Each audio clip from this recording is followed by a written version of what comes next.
Hello, everyone, and welcome to our podcast, Smart Man, Smarter Woman, a podcast for entrepreneurs by entrepreneurs. And thank you very much for joining us today. I am Steve Lotes. And I am Juliet Aurora. And we are your co-hosts. But before I introduce our very special guest for today's show, let's hear a few words from my wonderful co-host, the smarter woman herself.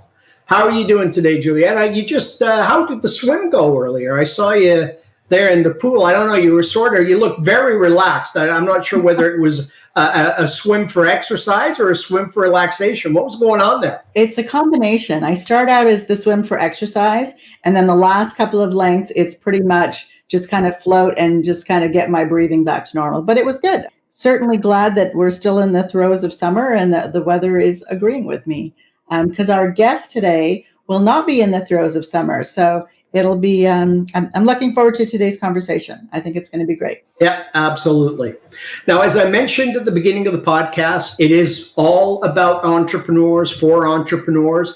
Our goal with every episode is to try to provide you, hopefully with a little bit of entertainment, but most importantly, some value, some insights, some gold nuggets, as we call them, that you can take away and that will help you on your own journey.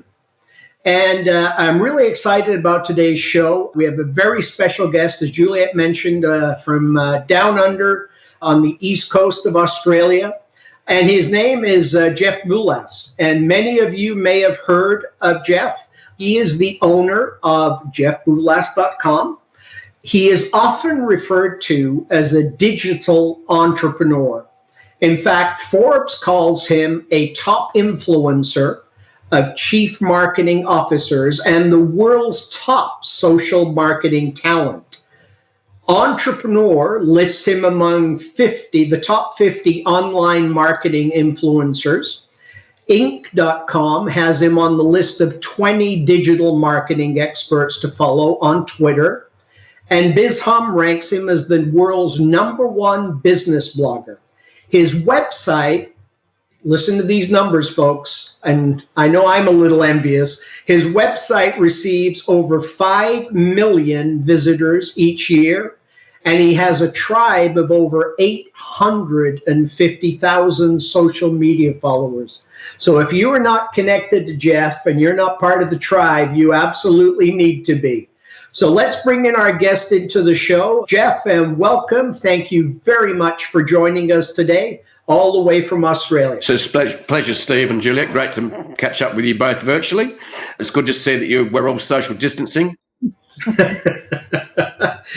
Yeah, it's the new etiquette, really, isn't it? So yeah. Absolutely, yeah. I think we're carrying it to the extreme right at the moment, but it's all good. Yeah, I do love your story, Jeff. Unemployed 12 years ago, so the last 12 years must have been a bit of a ride for you, a bit of a journey. So perhaps we can start out, if you could take a few minutes and maybe share your entrepreneurial journey. It's been a few entrepreneurial journeys, I suppose, different chapters. And I suppose the first one started was because I started my career as a teacher. I couldn't think of anything else to do, so I decided to become a teacher. I decided after about 4 or 5 years of persisting with that it wasn't for me. It was like just basically running a riot squad, really, what teenagers are like, and teaching people that don't want to learn. They're also called teenagers generally. So I was too cool for school. I decided to, pick up my bags and leave. And I had done a bit of part-time selling. And I realised actually I quite enjoyed it. And it was also how hard you worked also was commensurate with how much money you made rather than just getting a set salary every week. So I leapt into the tech industry and I leapt right into the middle of the PC revolution in the 80s when Steve Jobs and Bill Gates were jousting and competing, and it was a fantastic time. So I had a ball in the tech industry selling computers, and when that finished up, I actually started a communications company, and we grew that to over $2 million turnover in less than 2 years. We had 30 contractors, and we were putting together what we call structured cabling systems. So that was my first real business. Grew that rapidly. We then finished with that chapter about 3 or 4 years in. Then I moved into a consulting sort of role in the whole internet service provider market as the internet exploded in the 1995, mid-1990s. So basically been pretty well self-employed mostly ever since. And we've done some other interesting things. But what the real one that maybe spend a bit more time on today was I had a business, at a retail business, and that did not work out very well. That was a tough gig, and it wasn't me. I did it because of family lifestyle reasons, but I had to close it. Marriage broke up, lost a family home, and I did whatever I could to survive. So I put some money on the table. But what happened was I wanted to get back into the digital industry. So, I was between jobs. That's code for unemployed. So I went back and did a little bit of casual teaching while I was bootstrapping, and I got another full-time job as a digital agency. But in the meantime, what happened was a real game changer for me.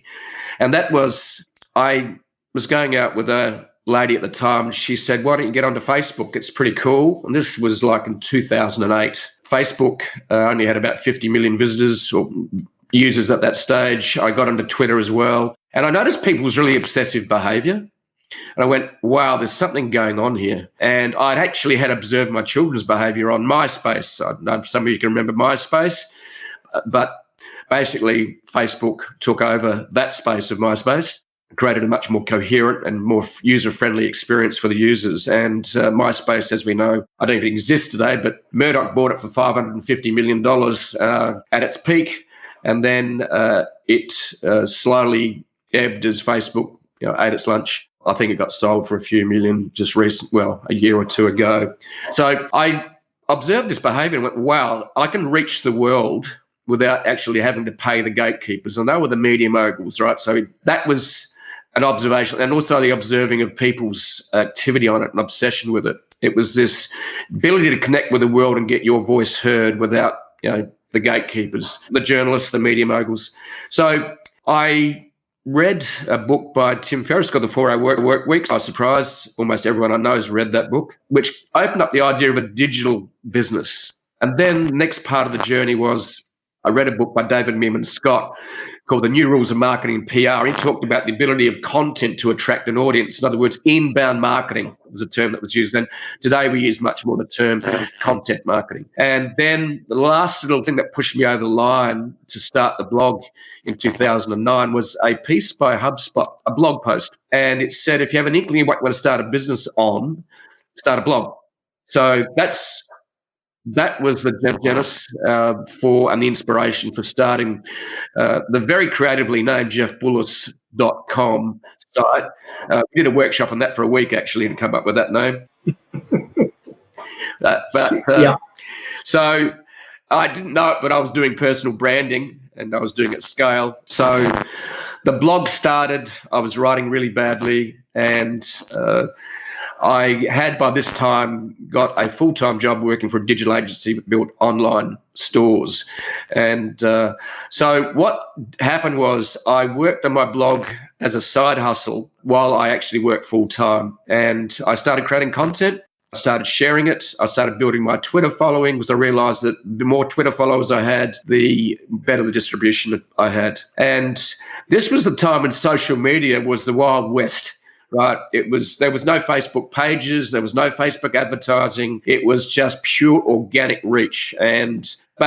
So what I did is I really just doubled down. So for 4 years, while I had my day job, I got up at 4:30 a.m. and created content and published a blog post by 9 a.m. every morning.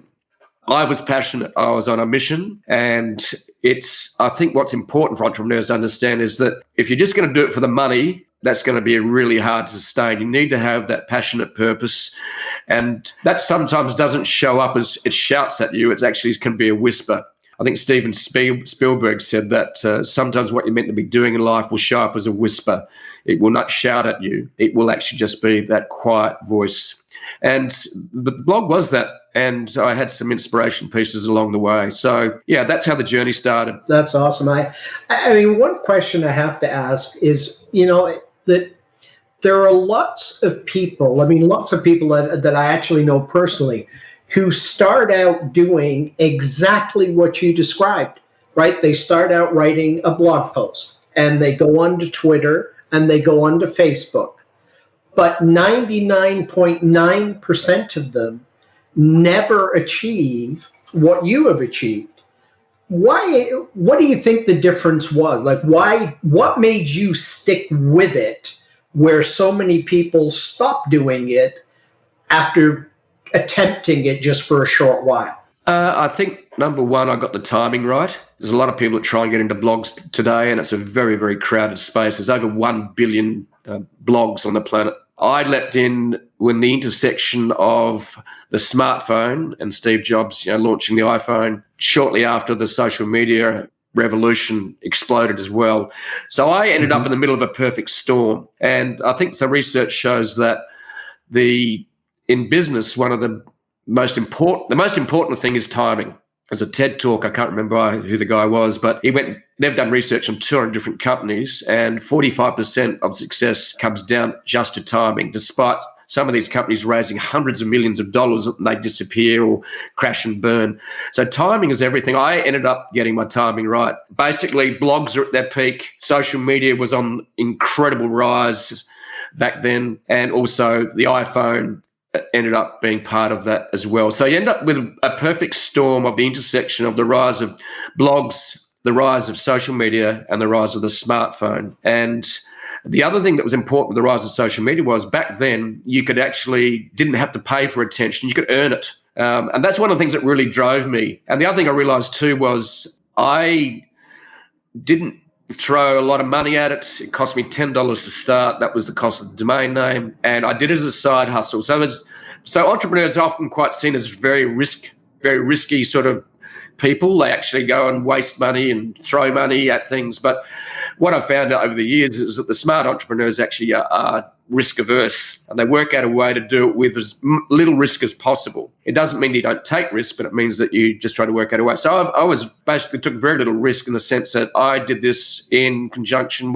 as a side hustle while I had a full-time job. Sure, I had to do some hard yards, but I also played the long game. And I think a lot of people, as humans, we quite often tend towards wanting quick results, and when we don't get them, we give up. So there's an important quality that just about every entrepreneur that I know about is persistence and playing long game and knowing when to pivot as well. Yeah, absolutely.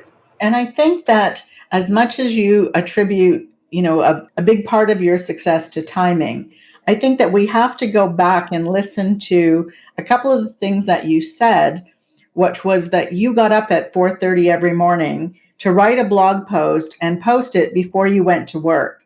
So that certainly would have been a huge contributor to your success. The dedication that you had. Yes, you had a passion for it, but you had the discipline to do something on a daily basis. And you said you did it for 4 years. So you can't attribute all of that success. Yeah, I think we'll give you timing as part of it, Yes. and perfect storm, and it all sounds great. But I absolutely agree with Juliet, that getting up at 4:30 a.m. and doing that for a period of time to do what you want to do because you believe it's going to do something, that takes a certain mindset and a certain type of energy and belief and passion that you can have all the timing in the world, but without the belief, the passion, and the energy, I'm not sure. So we'll give you part of that, Jeff, but we're not giving timing all of the credit for that, okay? I do have to ask as well, I've been a fan of what you do for a number of years. I think you have a great blog, great website, share lots of great stuff on social, but you have to tell me where the avatar came from. Like that little cartoon character, that was honestly what drew me to you the first time when I saw that. Where did that come from? Well, it's quite a good story behind that. My partner, Tony, she was really my rock when I started. And she didn't come up with inspiration or ideas, but she gave me a safe place to grow and thrive and flourish. And what she had a caricature done because she had her own business doing event production and creation for corporates, and she'd run big events. And at one of the events, she got someone she brought in to do was a cartoonist, and he was doing caricatures of people at the event. And she had one done of herself, and she had it mounted. So she had this, and she had big frizzy hair, very curly hair. And so it was just this big mop of hair, and it was a cartoon. And so, as we know with caricatures, it's just, everyone's got a big head, right? So, and when I started the blog, I need to get a really nice photo taken, make me look as beautiful as possible, show off my handsome features and my beautiful hair, and get wrinkles smoothed up. But we will continue with our conversation right after this message from a friend of the show. AIS Solutions is an award-winning cloud accounting firm serving small business all across Canada. If you want to migrate to a powerful and effective paperless accounting system and get your financials wherever you are, whenever you want them, then contact AIS Solutions team of trained professionals today at www.aissolutions.ca. And now, back to our conversation. And for those of you listening to the podcast, we can vouch for the beautiful features. Sorry, Jeff, go ahead. Yeah, so I went, I need to get a really nice, photo shoot done. Anyway, she said to me, why don't you get a caricature? I went, okay, right. So I had a neighbour, John Haycraft, and John is actually an artist, a really, really good artist. And she said, why don't you speak to John about getting, caricature and give him some money? And so he wouldn't take money, he just wanted wine, because we're all alcoholics here in Australia. And we inherited that because we came from England, and they're just at another level of alcoholism, really, and the pandemic's just made it worse. So I basically paid him in wine. That's what you do when you're a convict. You pay, you barter, and you use wine and any other gifts that are at hand. So he did the caricature. And what was really fascinating was I think he did the most brilliant job because he captured the essence of me. And when I started being invited to speak around the world at social media marketing conferences and digital marketing conferences and influencer conferences, I had people come up to me and going, you look just like your caricature. And I went, yeah, okay, great. But he did. I thought he really captured the essence. So that's the story behind the caricature. And I've just launched, 3 or 4 months ago, a podcast called The Jeff Bullas Show. Again, that was another workshop for a week to actually come up with that name. So the Jeff Bullas Show was launched. And, of course, I have a variation of my caricature with headphones on and a big-ass mic. It's a Blue Yeti, by the way. So here it is. This is what you call a big – people have said it looks like something else, and I'm not going to go there. But, yeah, it's a very attractive mic. Absolutely. So he did another one for me, and I said, John, what do I owe you? And he said, bottle of wine. Yeah, could we get John's contact information? He really does sound like our kind of guy. We do like to do things for wine here as well. So okay. It's all good. So can I toss in a question here, Steve? You can toss in as many as you want, Juliet. As I've told you before, it's ladies first. You just jump right in there with any questions you want. I appreciate that. So obviously, the purpose of our podcast is to help entrepreneurs. Yep. And people are going to listen to your story and they're going to go, okay, well, it's a great story. I can't do anything like that. So I'm just going to listen to it for the entertainment value. Right. And we want to make sure that we're giving some kind of tangible action item for people that are actually listening to the podcast.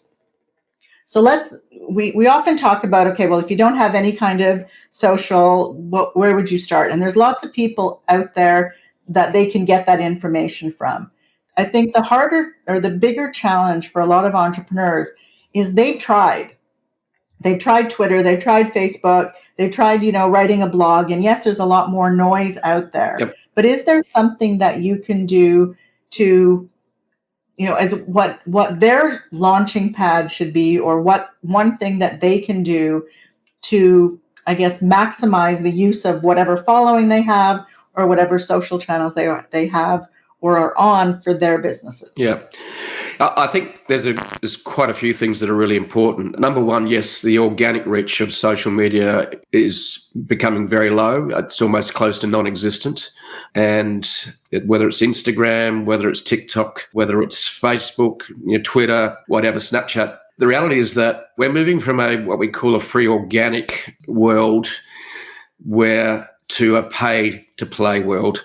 That's what I think you need to understand. And certainly I was talking to one of my team, marketing manager, and I'm saying, look, the organic side is going to be at the whims of the algorithms. And the algorithms could be a Google SEO algorithm. It could be the algorithm of Facebook it's going to be the rules they come up with. So I use Facebook Messenger for a year or two was, a great place to actually get reach without paying for attention. Of course, Facebook turned that off or dialed it down. The rules of it became tighter. So I think, number one, you do need to you need to choose a niche that you're passionate about, that you can really get stuck in. Number two, start creating great content. I think the other part then is you need to build landing pages where you give away something for free, like an ebook, a webinar. You need to give something away for free, and it's, even though it's old school, building an email list is still one of the most important things you can do. And you don't have to have a big list. You do not need to have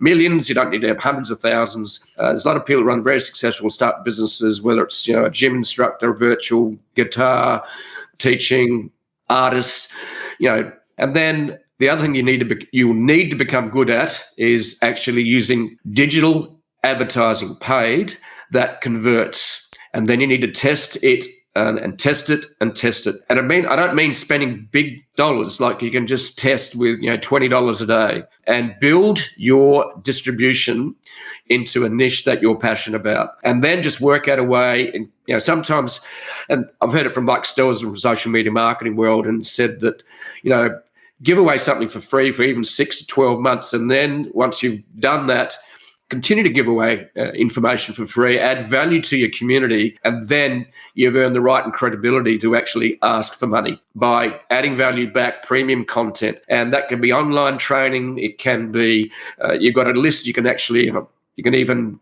basically sell products on behalf of other people because you've got a list or an audience you want to reach. That's called affiliate. But number one, you need to build a digital platform. That could be an online store, for example, but then you need to create content that adds value. You need to build your list, and then you need to get really good at the new paradigm. It's not so new. It's been around for a few years, but we're moving from, it's the battle of the algorithms. The algorithms are, you've got to learn how to do digital advertising that converts at a good enough rate for you to actually make money that is over and above the costs of doing that. And that requires a lot of testing. So we're moving to a very much a world where you've got to get your digital paid advertising nailed, and that means a lot of testing. And we do a lot of Facebook video advertising testing to drive leads and sales. And there's some tips that I would recommend. No, those are great. And would you recommend, you make it sound really easy, and I know that from experience that it's not that easy. There's a lot of knowledge behind each of those steps. Would you recommend that an entrepreneur or business owners find someone to walk them through this process, or should they try and do it on their own first, or do pieces of it on their own? Do you have any recommendations? Okay, there's two things here. Number one, some of us have plenty of time but no money. Some have plenty of money but no time. Okay. And you know where that answer is going to go, don't you? So when I started, I had a lot of time but no money because I was between jobs. Right. And I spent my time wrestling with WordPress. I'm not a programmer.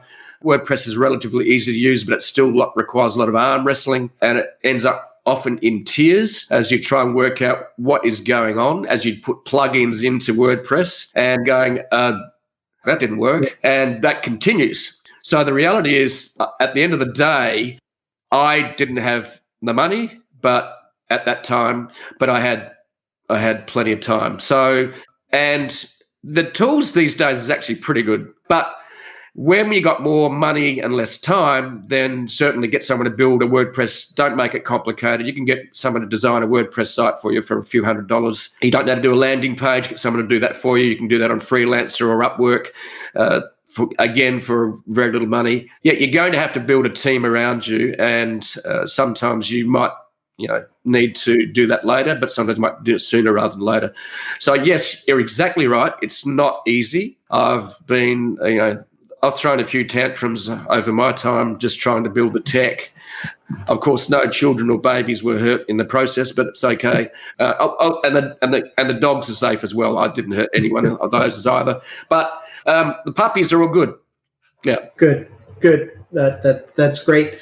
What sort of, I guess, along the same vein, in your experience, when you watch other entrepreneurs and you speak to other entrepreneurs, what would you say are some of the biggest mistakes you see being made over and over? I mean, whether it be in the world of digital marketing or just in the world of entrepreneurship in general, whatever you like. I think a lot of people don't play the long game, and that's really, really important. The other thing, I suppose, is they work in the business rather than on the business. They don't build a team around them, allows them to scale. So, for example, when I started the podcast, I was going to outsource it totally to one company, but I realized I wanted to build IP and the expertise within the business. So now we have a really robust process that allows us to publish our podcast every Friday morning, Australian time. And I show up, record, and then the team takes over. And it's creating processes, I think, is really, really important as part of that scales you. So you're working, and for me, it's much more being the conductor, the strategist than anything else. And I think you got to work out what you're good at and what you aren't. Don't ask me to program a computer. Otherwise, you'll end up without one, or it'll be turned into an anchor. Yeah. So the reality is, I'm going to realize what I'm not good at. Yeah. Look, I was quite good at social media years ago, but now it's turned into a very, very complex big beast. I leave it up my team to actually, work out how to do a Facebook video ad, for example. Yeah. So I think you just got to realize what you're good at, and also you've got to keep that passionate purpose clear in your own mind and stick to what you're good at. Good advice. Yeah, no, it is great advice. And one of our businesses just is celebrating its 20th anniversary this year. And we still wrestle with deciding whether we are going to do this particular thing, or we're going to have someone else do it, or we're going to outsource it. So for all you entrepreneurs out there, it is an ongoing journey. You don't, or at least certainly, I should speak for myself. Yes. You don't wake up one morning and all of a sudden the light bulb goes off and, oh yeah, I'll just work on the business and I'll just have all these other great people do all this other stuff. I wish I could do that, and I'm better. I'm better today than I was years ago, but I still wrestle with it. That, I want to do it myself when in reality, I shouldn't be. Yep. But that's great. Part of that is that when you start out as an entrepreneur, usually by necessity, you have to do everything. You have to wear all these different hats.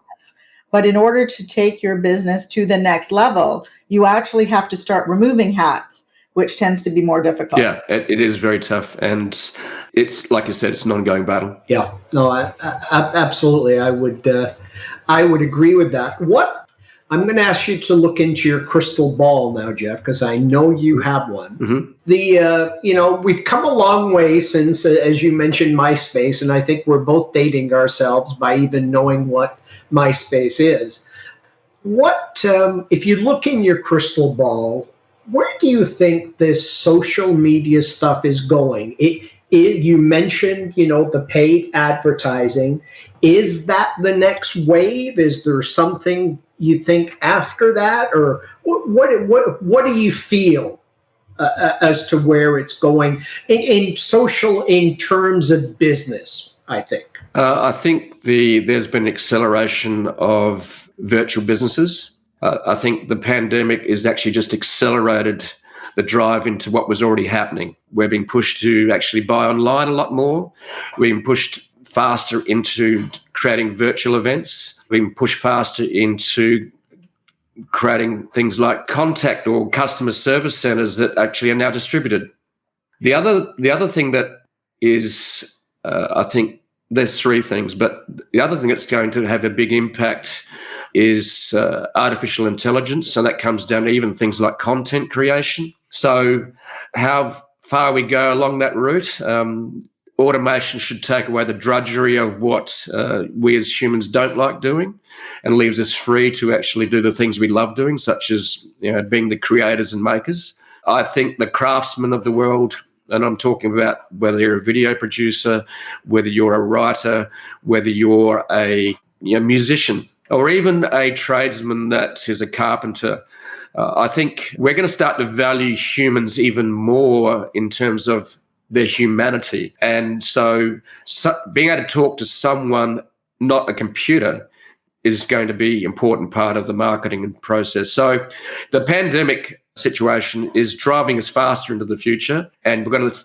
try and work out what that looks like. And you need to stand back a bit and going, okay, is what I'm doing going to be done by a computer and worthless, or is it something that is going to be valued by people and they want to pay for it? And that's a big question. Yeah, no, that's great comments there. What advice would you give someone who was thinking of becoming an entrepreneur other than forget about it? Well, I would say one thing: don't do it for the money. Doesn't mean you don't make money, but do it because it's something that you can get up each day and going, this is what I want to do. And I think then that will help you play the long game to actually stay the course. Look, some of us are going to be, solopreneurs. Some are going to build big businesses. I think you've got to work out, what does business mean for you? I think business should work for you. You shouldn't work for the business. And it doesn't mean you don't do hard work. But what's really important for me is designing a life and a business that works for me. And, I love the saying, when I grow up, I want to be me. And that means that everyone says, oh, well, I want to be just like Steve Jobs. I want to be like Bill Gates. I want to be like, Elon Musk. Well, hang on. You are you. They're on their journey. And don't be dismayed that you're not, a billionaire by the age of 23. But, and the other question I think you've got to ask as an entrepreneur too is, how much is enough? And I think we've got to be very careful in that we can burn relationships and ourselves and wear ourselves out because, being madly busy and manic is almost more like a badge of honor. So I think, and this gets to the heart of, capitalism and democracy and freedom. And the reality is that I think you just got to be true to yourself and listen for that quiet whisper of what you should be doing. And that is sometimes the hardest thing to find. Great advice. And that I think that brings us to the part of the show that we call the Smart Man, Smarter Woman version of James Lipton's Q&A from the Actors Studio. And we have some questions we ask all of our guests. And if you're ready, Jeff, we would like to put you on the hot seat or the warm seat and give you a run through on the questions. Are you okay with that? Let's rock and roll. Absolutely. What one word best defines an entrepreneur? Resilient. What profession other than your own would you like to attempt? Full-time writer. What profession would you like never to attempt? Run a retail store 7 days a week. Okay. What sound or noise do you love? I like Queen, especially Live Aid. If you ever haven't seen Queen performing at Live Aid in the 80s, go to YouTube. It's just amazing. So that's so. And that was sorry, I was just going to say that was Freddie Mercury in his heyday. Oh wow, it brings tears to my eyes in a very nice way. So It's inspirational to see how much passion, and also to see him essentially surfing the emotions of Wembley Stadium with 100,000 people just making him soar. It's Absolutely. amazing. What book would you recommend every entrepreneur should read? Oh, there's so many. I suppose Tim Ferriss's book, The 4-Hour Work Week, I think is quite long. It's quite dated now in terms of what he did, but I think it opened up my mind to the possibilities. And I think as humans, to be awakened to a possibility that opens up a future that is possibly infinite. The other book I would read is a book by Michael Singer called Untethered Soul. Now, that book is it's a very spiritual book, but in a sense, it sort of gets to the heart of being fully human. And I think that's what we all need to be as entrepreneurs, fully human. Okay. That's great. I haven't heard that book. I will have to look that one up. When your own entrepreneurial journey is completed, what do you hope your legacy is? That I made a difference, that I inspired people to live lives that help them move towards their potential. I think if I have done that, and I feel I have done a fair bit of that in my 63 years. I've turned up to events around the world and they said, you changed my life, you inspired me, and now I'm running a 35-person digital agency. Look, when I hear that, you said that you made a difference, you changed my life, and I mean that in the most positive way, that if I can provide that little bit of inspiration for you to live a life that is beyond the ordinary, and for you to actually be the best version that you possibly can be of you, and that would hopefully be the legacy I'd love to leave. Awesome.